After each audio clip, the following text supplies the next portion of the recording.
નમસ્કાર મિત્રો, ધોરણ 10 English second language unit number 10 test of true love. મિત્રો, આજે આપણે યુનિટ નંબર 10 જેનું નામ છે ટેસ્ટ ઓફ ટ્રુ લવ એટલે કે ખરા અથવા એક સાચા પ્રેમની કસોટી, તેનો મિત્રો આજે આપણે અભ્યાસ કરીશું.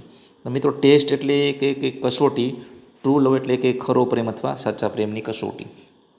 તો મિત્રો, આ યુનિટમાં એક લશ્કરી અધિકારી હોય છે જેને લેફ્ટિનન્ટ કહેવામાં આવે છે, જેનું નામ હોય છે મિસ્ટર બ્લેન્ડફોર્ડ, અને તે તેની આર્મીના છાવણી અથવા કેમ્પમાં રહેતા હોય છે ત્યારે એક બુક રીડ કરે છે. જે બુકનું નામ હોય છે ઓફ હ્યુમન બોન્ડેજ. બુકનું નામ ખાસ યાદ રાખજો, ઓફ હ્યુમન બોન્ડેજ એટલે કે માનવીય સંબંધ. હવે આ બુકના વાંચન દ્વારા તે ઇનડાયરેક્ટલી એક લેડી, એક સ્ત્રીના સંપર્કમાં આવે છે જેનું નામ હોય છે મિસ મેનિલ, અને તેની વચ્ચે જે પ્રેમ થાય છે તેનો આ એક પ્રકારનો યુનિટ છે. એટલે આ યુનિટનું નામ રાખવામાં આવેલું છે ટેસ્ટ ઓફ ટ્રુ લવ. તો મિત્રો, આ યુનિટને આપણે લાઇન ટુ લાઇન ટ્રાન્સલેશન સમજી અને આ યુનિટનો આપણે અભ્યાસ કરીએ. યુનિટનો ફર્સ્ટ પેરેગ્રાફ છે, આપણે જોઈએ. 6:06 said the clock above the information desk in New York grand Central station. હવે ન્યૂયોર્ક સિટીની વાત આવી છે અહીંયા, અને એનો અર્થ શું થશે તો કે 6:06 એટલે 6 વાગવામાં 6 મિનિટની હજી વાર છે. સેડ એટલે કે એવું કહે છે the clock above the information desk. Information desk એટલે કે માહિતી વિભાગ. In New York Grand Central station. ન્યૂયોર્કના ગ્રાન્ડ સેન્ટ્રલ સ્ટેશનના માહિતી વિભાગની ઘડિયાળ 6:06 દર્શાવી રહી હતી. એટલે કે ઘડિયાળમાં 5:54 સમય થયો હશે, એ સમયની આ વાત છે. ત્યારબાદ અ ટોલ યંગ લેફ્ટિનન્ટ. લેફ્ટિનન્ટ એટલે કે લશ્કરી અધિકારી. આર્મી સાથે અને મિલિટરી સાથે જોડાયેલા શબ્દો છે તેના સ્પેલિંગ અલગ પ્રકારના હોય છે, તે લખવામાં અલગ હોય છે, તેનો ઉચ્ચાર અલગ હોય છે. તો મિત્રો, ખાસ યાદ રાખવાનું છે, આ સ્પેલિંગ છે અહીંયા તમને જે આપેલો છે LIEUTENANT, એનો ઉચ્ચાર થશે લેફ્ટનન્ટ, એટલે થાય લશ્કરી અધિકારી. એનો પરિચય, એનો દેખાવ કેવો છે તે આ લાઇનમાં આપેલું છે કે એક ઊંચા યુવાન લેફ્ટનન્ટ લશ્કરી અધિકારી. લિફ્ટેડ એટલે કે ઊંચક્યું. હિઝ ફેસ, તેનું મોં ઊંચક્યું અથવા ફેસ ઊંચો કર્યો. નેરોડ હિઝ આઈઝ, આંખો ઝીણી કરી. નેરો એટલે ઝીણું પણ થાય, સાંકડું પણ થાય. તેની આંખો ઝીણી કરી અને સમય જોયો. એન્ડ નોટેડ ધ ટાઈમ એટલે કે તેણે સમયની નોંધ કરી, સમય જોયો. એટલે આપણે આમાં એમ કહેવામાં આવ્યું છે કે ન્યૂયોર્કના સ્ટેશને રહેલા લેફ્ટિનન્ટે ઘડિયાળમાં જોયું તો 6:06 વાર હતી અને તેણે સમયની નોંધ કરી. હવે આગળ આ લેફ્ટિનન્ટ ત્યાં પેલી જે આપણે વાત કરેલી કે સ્ત્રીને મળવા માટે આવેલા હોય છે, તો ત્યાં આગળ આપણે જોઈએ. His heart was beating fast. Heart એટલે કે હૃદય, બીટિંગ એટલે ધબકારા, ફાસ્ટ એટલે ઝડપી. તેનું હૃદય છે એ ઝડપી ધબકી રહ્યું હતું. ઇન 6 minutes એટલે કે 6 મિનિટમાં. હી was going to see the woman. 6 મિનિટમાં, તે 6 મિનિટમાં શું થવાનું હતું તો આગળ બતાવ્યું છે. In 6 minutes he was going to see the woman who had been in his thoughts for the past 13 months. એટલે કે છેલ્લા 13 મહિનાથી જેનો તે વિચાર કરી રહ્યા હતા, એટલે કે હેડ બીન હિઝ થોટ્સ, જે તેના વિચારોમાં હતી, તે સ્ત્રીને તે 6 મિનિટમાં મળવાનો હતો. આ અધિકારી છે લેફ્ટિનન્ટ, તે તેને 6 મિનિટમાં મળવાનો હતો. એટલે કે 6 વાગે એ સ્ત્રી આવવાની હતી તેવું આપણને વર્ણન કરે છે. ત્યારબાદ આગળ જોઈએ. હી હેડ નેવર સીન.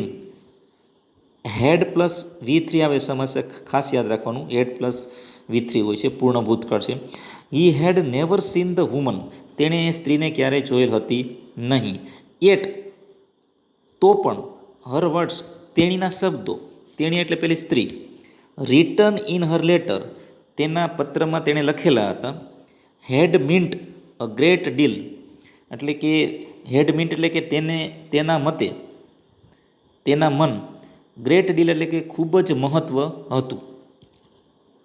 જે પેલી સ્ત્રીએ પત્ર લખેલા હતા તેમાં જે શબ્દો હતા તે શબ્દો તેના માટે ખૂબ જ મહત્ત્વના હતા લેફ્ટિનન્ટ માટે, તેવું કહેવામાં આવેલું છે. કે તે શબ્દો ક્યાં હતા? તો કે તે શબ્દો આપણને અહીં અલગ પ્રકારના ફોન્ટમાં વર્ણન કરવામાં આવશે. ઓફકોર્સ એટલે કે અલબત્ત, ધેર વિલ બી ટાઈમ્સ એક એવો સમય પણ આવે, વેન યુ આર અફ્રેડ જ્યારે તમને ડર લાગે, ઇમેજિન કલ્પના કરો, you can here my voice saying to you, you can here my voice saying to you એટલે કે હું તમને કહેતી હોય, મારો અવાજ સાંભળી શકતા હોય તમે, તેવી કલ્પના કરો. I shall fear not even death in battle, યુદ્ધમાં મૃત્યુથી પણ હું ડરીશ નહીં. આવું હું તમને કહેતી હોય અને મારો રિયલ અવાજ તમે સાંભળતા હોય એવી કલ્પના તમે કરો. એક એવો સમય આવશે, આવું તેણે તેના પત્રમાં લખેલું હોય છે. Next, he had remembered these words and they had given him new strength. આ શબ્દો તેણે યાદ રાખ્યા, એટલે કે લેફ્ટિનન્ટે આ શબ્દો યાદ રાખ્યા હતા. રિમેમ્બર્ડ એટલે યાદ રાખ્યા હતા. એન્ડ ધે હેડ ગિવન એટલે ધ્યેય એટલે અહીંયા શબ્દોને ધ્યાનમાં રાખીને ધ્યેય કહેવામાં આવ્યું છે.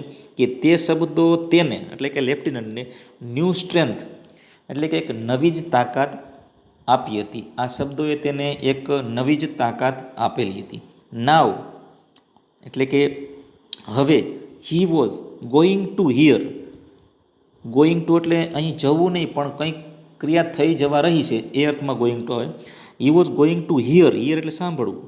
હવે તે going to hear her real voice.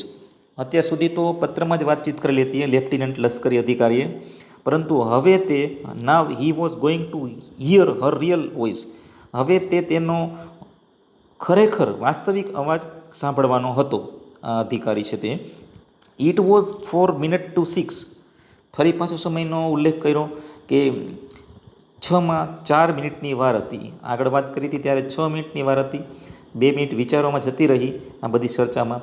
હવે ઘડિયાળ છે એમાં 6:04 બાકી હતી. નેક્સ્ટ, હવે 4 મિનિટની વાર હતી તે સમયે બરોબર. A girl passed by him. મિત્રો ખાસ યાદ રાખજો, આમાં 2-3 અલગ અલગ ઉલ્લેખ આવશે. તો પહેલાં જે એક છોકરીની વાત આવે છે, girl passed by him, passed એટલે પસાર થવું. Girl passed by him and lieutenant Blandford, જો આ નામ આવે છે. લેફ્ટિનન્ટ બ્લેન્ડફોર્ડ છે તે આપણા પાઠનું મેઇન કેરેક્ટર છે. Girl passed by him and lieutenant Blandford looked closely. એક છોકરી તેની પાસેથી પસાર થઈ અને લેફ્ટિનન્ટ બ્લેન્ડફોર્ડે તેને ક્લોઝલી એટલે કે નજીકથી જોઈ. ક્લોઝલી એટલે નજીકથી જોઈ. She was wearing a flower એટલે કે તેણે ફૂલ ટાંકેલું હતું. વિયરિંગ એટલે કે તેના સૂટમાં ફૂલ પહેરેલું હતું. But it was a white rose, પરંતુ તે એક સફેદ ગુલાબ હતું. ખાસ યાદ રાખજો, પહેલી વખત જે છોકરી તેની બાજુમાંથી પસાર થઈ તે છોકરીએ સૂટની અંદર ગુલાબ રાખેલું હતું, પણ તે ગુલાબ છે એ વ્હાઇટ હતું, સફેદ હતું. He was to recognise his friend by a red rose એટલે રેકોગ્નાઇઝ એટલે ઓળખવું. તેણે તો લાલ ગુલાબથી તેને મિત્રને ઓળખવાની હતી. એટલે કે પેલી સ્ત્રીએ જણાવ્યું છે પત્રમાં કે હું જ્યારે સ્ટેશન પર આવીશ ત્યારે મારા સૂટ ઉપર લાલ ગુલાબ લગાવેલું હશે, પરંતુ જે પેલી છોકરી નીકળી તેને વ્હાઇટ ગુલાબ હતું એટલે કે સફેદ ગુલાબ હતું, તે તેણી ના હોઈ શકે. Besides this girl was only about 18. આ ઉપરાંત આ છોકરી જે પસાર થઈ તો આશરે તેની ઉંમર ઓનલી અબાઉટ 18 એટલે કે 18 વર્ષ જેવી હતી. એન્ડ મેનિલ, હવે યાદ રાખજો અહીં નામ બતાવે છે બીજા પાત્રનું, મેનિલ. મેનિલ છે તે જે બ્લેન્ડફોર્ડ મળવાના છે જે સ્ત્રીને, તેનું નામ છે મેનિલ. હેડ ટોલ્ડ હિમ સી વોઝ 30 અને મેનિલે તેને પત્રમાં જણાવ્યું હતું કે પોતે 30 વર્ષની છે અથવા 30 વર્ષની હોવાનું તેણે પત્રમાં કહેલું હતું. પહેલી છોકરી પસાર થઈ તે 18 વર્ષની દેખાતી હતી અને તેના સૂટની અંદર વ્હાઇટ રોઝ હતું, સફેદ ગુલાબ હતું, જ્યારે મેનિલે પત્રમાં એવું કીધેલું હતું કે હું લાલ ગુલાબ લગાવીને આવીશ અને મારી ઉંમર 30 છે તેવું તેણે કહેલું હતું. એટલે પેલી જે ગર્લ પસાર થઈ તે મેનિલ ના હોઈ શકે તેવું લેફ્ટિનન્ટ વિચારે છે. Next, his mind went back to the book. હવે તેનું માઇન્ડ એટલે કે લેફ્ટિનન્ટનું માઇન્ડ છે એ બુક તરફ જતું રહેશે. He had read in the training camp, એટલે કે ટ્રેનિંગ કેમ્પ એટલે કે તાલીમની શિબિરમાં તેણે જે પુસ્તક વાંચેલું તે તેને યાદ આવ્યું. એ પુસ્તકનું નામ હતું, મેં અગાઉ પણ કીધેલું છે, ખાસ યાદ રાખજો, ઓફ હ્યુમન બોન્ડેજ. ઘણી વખતે એમસીક્યુમાં અથવા 1 માર્કના પ્રશ્નમાં પણ પૂછી શકે કે what is the name of the book, તો આપણે લખવાનું છે the name of the book ease of human bondage. તો લશ્કરી અધિકારી લેફ્ટિનન્ટ બ્લેનફોર્ડને હજી પેલી ગર્લ નથી આવી, પેલી સ્ત્રી, ત્યાં સુધીમાં તેને પુસ્તક જે કેમ્પમાં વાંચેલું હતું તે યાદ આવે છે. અને એ પુસ્તકનું ટાઇટલ હતું of human bondage. Was the title of the novel, એટલે કે તે નવલકથા હતી તેનું શીર્ષક હતું ઓફ હ્યુમન બોન્ડેજ, એટલે માનવીય સંબંધ. And throughout its pages, અને તે પુસ્તકના પાનાઓ દ્વારા વેર નોટ્સ, પુસ્તકના પાનાઓમાં અમુક નોંધ કરેલી હતી. In A women's hand writing, એક સ્ત્રીના હસ્તલેખિત નોંધ તેમાં બુકમાં કરેલી હતી. સ્ત્રીના હસ્તાક્ષરમાં અમુક નોંધ કરેલી હતી તે બુકના પેજીસમાં, પાનામાં. He had never believed that a woman could understand a man's thought so well. એટલે કે લેફ્ટિનન્ટ એવું માનતા હતા કે એક સ્ત્રી છે એ પુરુષના વિચારોને આટલી સારી રીતે સમજી શકે એવું તેણે ક્યારેય માન્યું નહોતું. એને ક્યારે એવું માનવામાં નહોતું આવતું કે એક સ્ત્રી છે એ પુરુષના વિચારોને આટલી સારી રીતે સમજી શકે. જે બાબત તેને કેના પરથી ખ્યાલ આવ્યો કે તો પુસ્તકમાં લખેલી, સ્ત્રીના હસ્તાક્ષરોમાં લખેલી જે નોંધ હતી તેના દ્વારા. એ નોંધ છે એ મેનિલ દ્વારા જ લખેલી હતી. નેક્સ્ટ, હવે ત્યારબાદ મેનિલનો પરિચય કઈ રીતે થયો તેને, એની વાત આવે છે. તો her name was inside the cover of the book Hollis Meynell. અહીં મેનિલનું પૂરું નામ બતાવ્યું છે કે પુસ્તકના અંદરના ઠૂઠામાં તેનું નામ હતું Hollis Meynell. He had found her address in a New York telephone directory. નામ ઉપરથી ન્યૂયોર્કની ટેલિફોન ડિરેક્ટરમાંથી તેને તેનું સરનામું મળેલું. એટલે બ્લેનફોર્ડે આ નામ ન્યૂયોર્કની જે ટેલિફોન ડિરેક્ટરી હોય તેમાંથી શોધખોળ કરી અને તેમાંથી તેને તેનું એડ્રેસ કે સરનામું પ્રાપ્ત થયું. હી હેડ રિટન હર અ લેટર. ત્યારબાદ તેણે તેને પત્ર લખ્યો. એટલે મિસ્ટર બ્લેનફોર્ડ હતા જે લશ્કરી અધિકારી હતો, તેણે મેનિલને પત્ર લખ્યો. એન્ડ સી હેડ આન્સર્ડ, અને તેના બદલામાં તેણીએ તેનો જવાબ આપ્યો હતો, એટલે કે મેનિલે તેનો જવાબ આપ્યો. The next day his army group had moved overseas. બીજા દિવસે તેની લશ્કરી ટુકડી છે દરિયાની પાર ચાલી ગઈ, એટલે કે બીજા રાષ્ટ્રમાં જતી રહી. ઓવરસીઝ એટલે કે દરિયાની બીજી પાર. પરંતુ he and Hollis Meynell had continued writing to each other. પરંતુ તેની લશ્કરીની ટીમ જે હતી તે દરિયાની પાર ચાલી ગઈ છતાં પણ તેણે અને હોલિસ મેનિલે પરસ્પર, ઈચ અધર એટલે એકબીજાને, કન્ટિન્યુડ રાઇટિંગ એટલે કે પત્રો લખવાનું ચાલુ રાખ્યું હતું. નેક્સ્ટ, આગળની વાત આવે છે.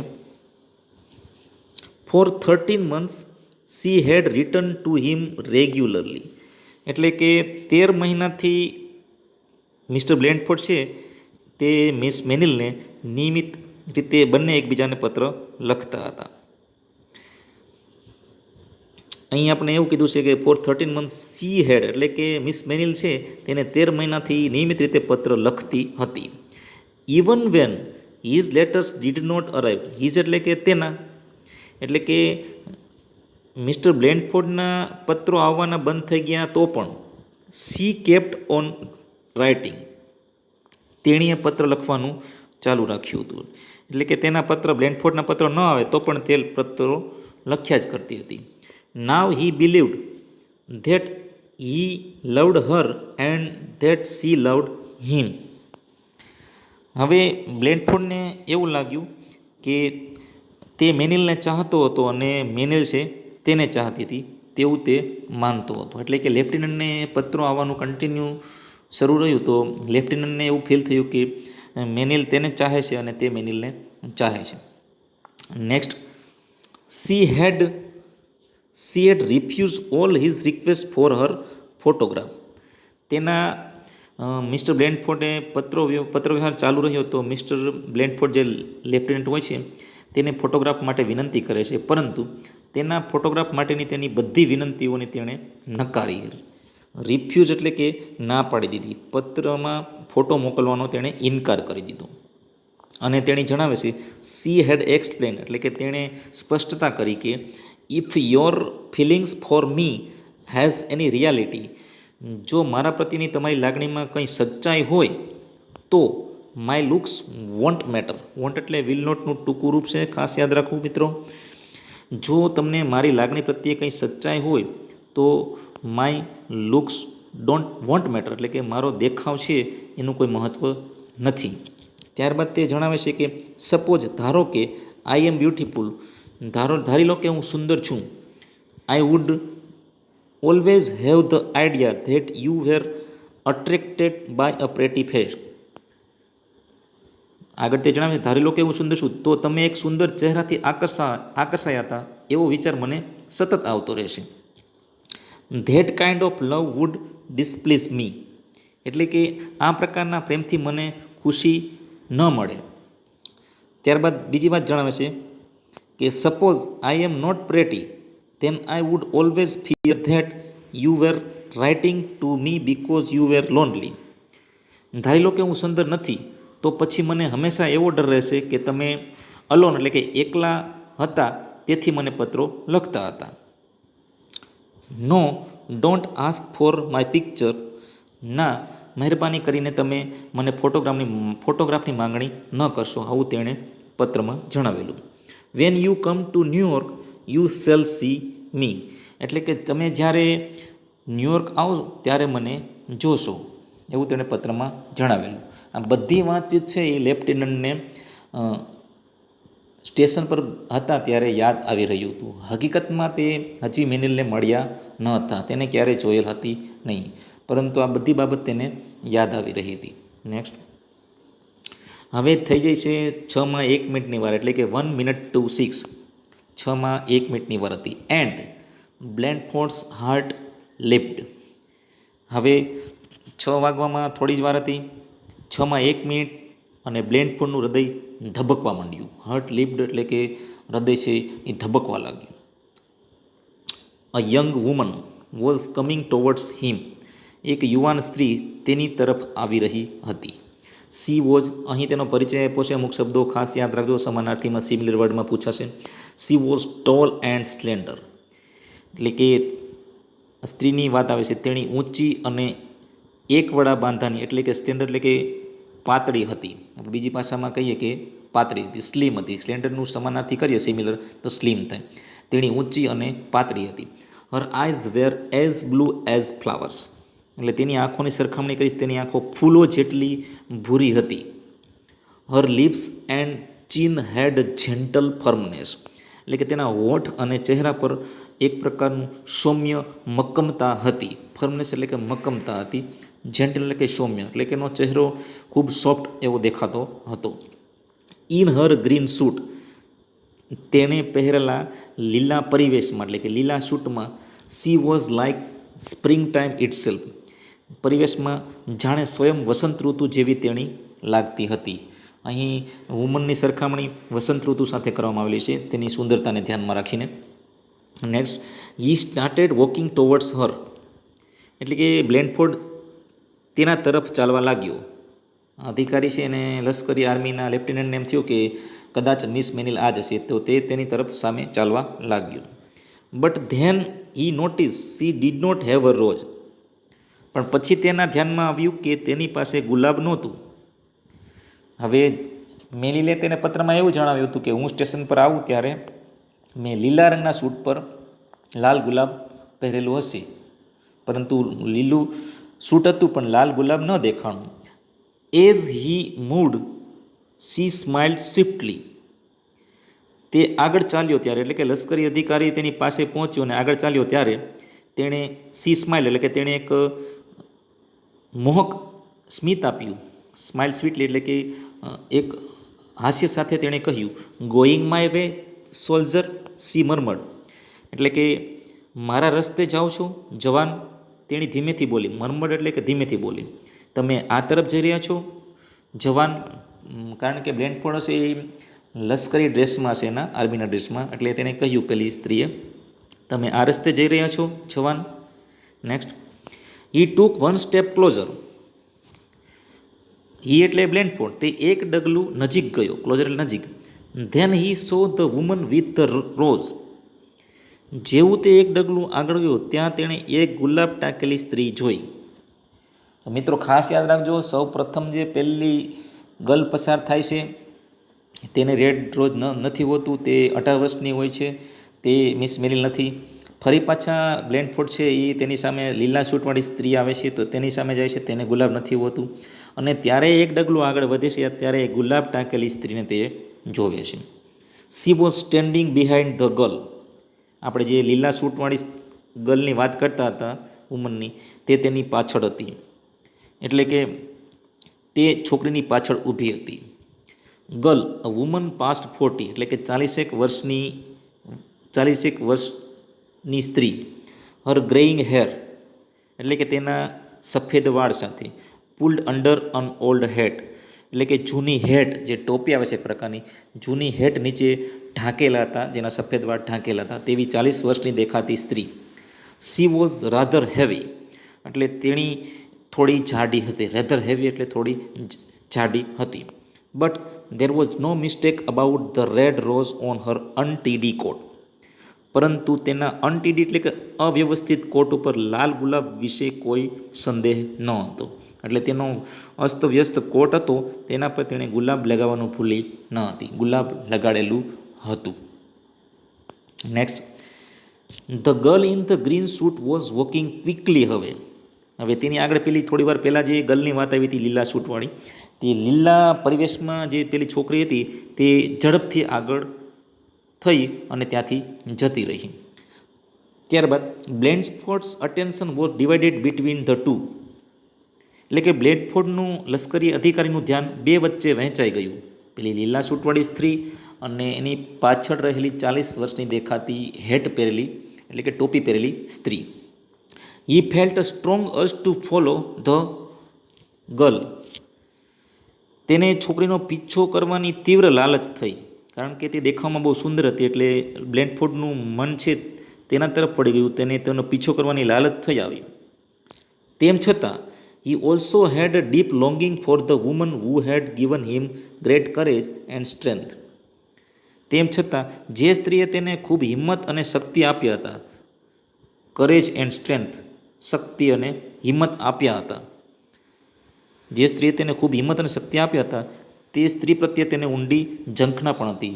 એટલે કે ડીપ લોંગિંગ એટલે કે ખૂબ જ ઊંડી લાગણીનો સંબંધ હતો. એન્ડ ધેર સી સ્ટૂડ અને જેની સાથે લાગણી જોડાયેલી હતી તેની સ્ત્રી તેની સામે ઊભી હતી, તે સ્ત્રી તેની સામે ત્યાં ઊભી હતી. હી કુડ સી ધેટ હર પેલ પ્લમ્પ ફેસ વોઝ. હવે તે સ્ત્રીના ચહેરાની વાત આવે છે. તે સ્ત્રીનો ફિક્કો ભરાવદાર એટલે કે નિસ્તેજ ચહેરો, ભરાવદાર ચહેરો, વોઝ જેન્ટલ એન્ડ કાઇન્ડ, એકદમ માયાળુ હતો, તેનો ચહેરો એકદમ માયાળુ હતો, તે એ જોઈ શકતો હતો. Her grey eyes were warm and friendly. તેની ભૂખરી આંખોમાં ઉષ્મા અને મૈત્રીભાવ દેખાતા હતા, હુંફાળી આંખો અને મૈત્રીભાવ દેખાતા હતા. આ તેનો પરિચય કરાવે છે લેફ્ટિનન્ટ આપણને. ત્યારબાદ લેફ્ટિનન્ટ બ્લેન્ડફોર્ડ ડીડ નોટ હેઝિટેટ. હેઝિટેટ એટલે કે ઇનકાર કરવો, એક અર્થમાં ઇનકાર કરવો એવો પણ અર્થ થાય. લેફ્ટિનન્ટ બ્લેન્ડફોર્ડ છે એ અચકાયો નહીં. His fingers held of human bondage એટલે કે તે પોતે કોણ હતો, which was to show who he was, તે કોણ હતો તે દેખાડવા તેના હાથમાં ઓફ હ્યુમન બોન્ડેજ નામનું પુસ્તક હતું. એના હાથમાં ઓફ હ્યુમન બોન્ડેજ પુસ્તક હતું, તેના ઉપરથી તે સાબિત કરી શકતો હતો કે તે બ્લેન્ડફોર્ડ છે. He thought about their relationship. તેણે તેમના સંબંધને યાદ કર્યો. ધીસ વુડ નોટ બી લવ. આ પ્રેમ નથી. હી ડિસાઇડેડ. તેણે નિર્ણય કરી લીધો. But it would B something precious. પણ એ કંઈક મૂલ્યવાન, પ્રેશિયસ એટલે કે કિંમતી વસ્તુ છે. It would be a friendship. તે મૈત્રી હશે. For which he would always be grateful. તે પ્રેમ નથી પણ તેનાથી પણ વધારે મૂલ્યવાન વસ્તુ છે તે મૈત્રી હશે, જેને માટે એ હંમેશા ઋણી રહેશે. એટલે કે બ્લેન્ડફોર્ડ છે તે મિસ મેરિલની મિત્રતા માટે તે હંમેશા ઋણી રહેશે તેવું તે જણાવે છે. He stood straight, saluted and held the. તે ટટાર ઊભો રહ્યો, સેલ્યુટ એટલે કે સલામ કરી અને પેલી સ્ત્રીની સામે બુક રાખી દીધી ઓફ હ્યુમન બોન્ડેજ હતી તે બુક રાખી. As he spoke he thought how different she was from the girl he had expected. અને તે બોલ્યો ત્યારે તેને વિચાર આવ્યો કે તેણે અપેક્ષા રાખેલી તેવી છોકરી કરતાં તે કેટલી અલગ હતી. ત્યારબાદ તે જણાવે છે, લેફ્ટિનન્ટ પોતાનો પરિચય આપે છે. I M લેફ્ટિનન્ટ John બ્લેન્ડફોર્ડ. અહીં તેનું પૂરું નામ આવે છે અને જણાવે છે કે હું લેફ્ટનન્ટ જ્હોન બ્લેન્ડફોર્ડ એન્ડ યુ, અને તમે એમ કરીને તે અટકે છે. યુ આર મિસ મેનિલ, અને તમે મિસ મેનિલ છો એવું તે જણાવે છે. I am so glad we could meet. મને ખૂબ આનંદ થાય છે કે આપણે મળી શક્યા. May I take you to dinner. અને તે પૂછે છે મિસ મેનિલને, હું તમને જમવા લઈ જાઉં, સાંજના ભોજન માટે લઈ જઈ શકું છું? અને તેના પ્રત્યુત્તરમાં મિસ મેનિલ જણાવે છે કે પેલી જે સ્ત્રી હોય એ ટોપી પહેરેલી, પુખરા વાળવાળી, 40 વર્ષની દેખાતી, એ a smile appeared on the woman's face. એ સ્ત્રીના ચહેરા પર સ્મિત આવી ગયું અને તેણી બોલે છે, I don't know who you are. તમે કોણ છો તે હું જાણતી નથી યંગ મેન, એટલે કે જવાન. સી આન્સર, તેણી એવો જવાબ આપ્યો. જ્યારે લેફ્ટિનન્ટે કહ્યું કે હું લેફ્ટિનન્ટ છું જ્હોન બ્લેન્ડફોર્ડ અને આપણે મળી શક્યા, મને આનંદ થયો, શું તમને હું ડિનરમાં લઈ જઈ શકું છું? તો પેલી સ્ત્રી બોલે છે હાસ્ય કરીને કે જવાન, હું તમને જાણતી નથી. સી આન્સર, એટલે કે તેણીએ જવાબ આપ્યો. That young lady in the green suit ask me to wear this red rose on my coat. એટલે કે પેલી જે લીલા રંગની સૂટ પહેરેલી જે છોકરી હમણાં થોડી વાર પહેલાં ગઈ, લીલા પરિવેશમાં પહેલાં સ્ત્રી હતી જે, તેણે મને મારા કોટ ઉપર લાલ ગુલાબ પહેરવાનું ટાંકવાનું મને કહ્યું. સી ઓલ્સો સેડ, તેણીએ એ પણ મને કહ્યું હતું, if he invites you to dinner tell him I am waiting at the restaurants across the street. અને મને ગુલાબ આપ્યું અને સાથે એમ પણ કહ્યું હતું, જો એ તમને જમવાનું આમંત્રણ આપે તો તેને કહેજો કે ગલીના ખૂણાઓ પર રેસ્ટોરન્ટ પર હું તેની રાહ જોઉં છું. એટલે કે જે ગ્રીન સૂટવાળી જે સ્ત્રી ગઈ તેણે મને એવું કહેલું હતું કે તમે આ રેડ રોઝ પહેરી લો અને જે લશ્કરી અધિકારી તમને ડિનર માટેનું કહે તો તેને કહેજો હું ગલીના કોર્નર પરના રેસ્ટોરન્ટમાં તેની રાહ જોઈશ. એન્ડ એડેડ, અને કહ્યું, અને વધુમાં એ કહેતી ગઈ હતી મને, it is a test of some kind. આ એક જાતની કસોટી છે, આ એક પ્રકારની કસોટી, એટલે કે પ્રેમની કસોટી હતી જેમાંથી મિસ્ટર બ્લેન્ડફોર્ડ પાસ થઈ ગયા હતા. મિત્રો, આ સ્ટોરી છે એ ઓ હેનરી નામના એક બુક છે, સ્ટોરી છે, એના ભાગમાંથી લેવામાં આવેલી છે. એટલે આ હતી એક મિત્રો પ્રેમની કસોટીનો યુનિટ, અને વ્યવસ્થિત આપણે સમજી અને તેના પ્રશ્નો અને આગળની શોર્ટ નોટ લખવાનો આપણે અભ્યાસ કરીશું. Thank you for watching. જય હિન્દ, જય ભારત.